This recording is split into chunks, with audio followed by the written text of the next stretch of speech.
Må jeg lige forstyrre et øjeblik? Sætter mig lige ved siden af dig. Kunne du ikke tænke dig lige at læse den her sætning højt for mig? Jo. Ja, hvad søren står der her? Inshallah. Inshallah.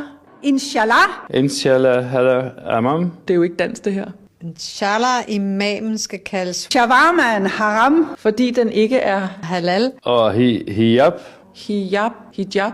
Og hijab er påbudt af sharia, Siger muhallin. Mullahen. siger mullahen. Siger mullah i moskeen. Balla. Wallah.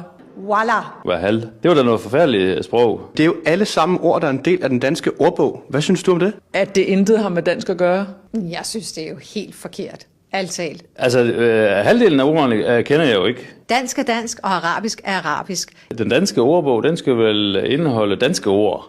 Så det her, det er jeg jo lidt forundret over. De skal ud. De skal ud af den danske ordbog. Og vi skal passe så meget på vores lille sprogområde. Og jeg håber, at du er enig med os.